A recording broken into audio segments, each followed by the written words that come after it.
we need to put the 16 back in for the x to get the y. Because now we're going to have a one variable equation. So it doesn't matter what equation you put.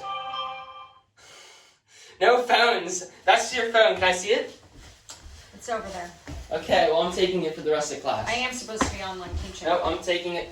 You're okay. Okay. I'm taking that for the rest of class. Alright. And then you're gonna go to Office Well, I D. could have used it as a calculator.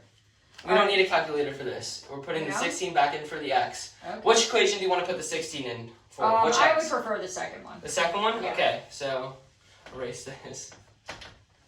We're going to put the 16 in for the negative 2x. So I'm going to write it here.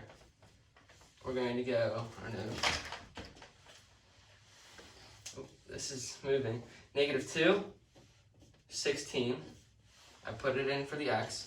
Minus y equals 9.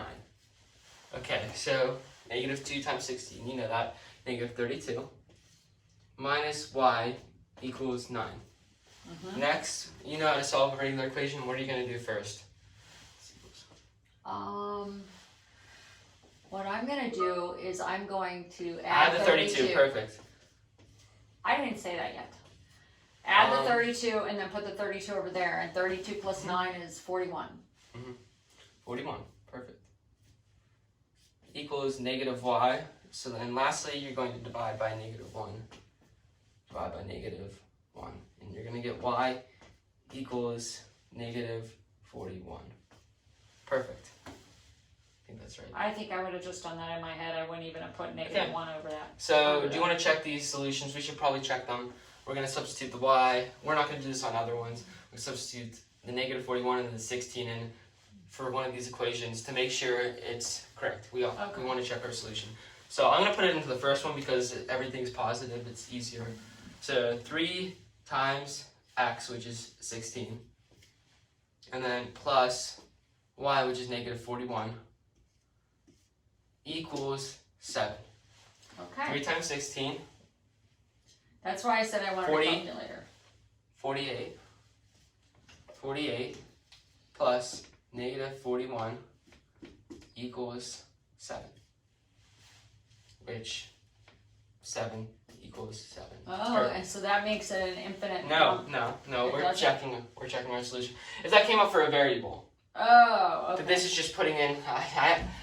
I really did not mean to have 7 equals 7 up there. I really didn't even know that the kinda answer to the confuses solution.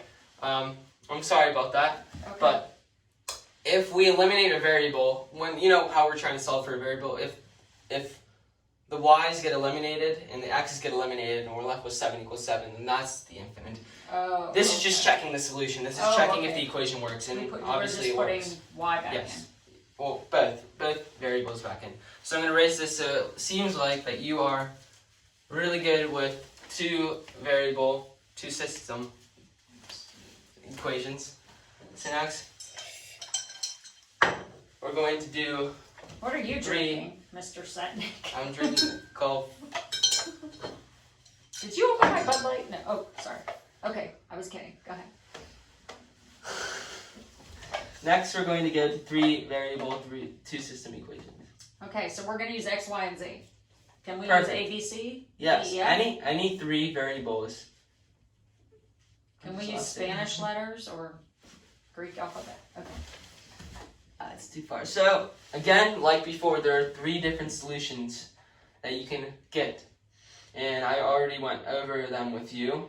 It's the same 3, many solutions, no solutions, or you could get one solution. We're going to do a very, very, very simple, not very simple. We're going to do a one solution example. Right here. So, Okay. this is a little bit different than just 2 variables. You gotta put a little more work into the equations. It's gonna take a little more time. It's gonna be frustrating, but it's pretty much just solving equation after equation, substituting, solving again for another equation. Some could take a really long time, but it's more like simple.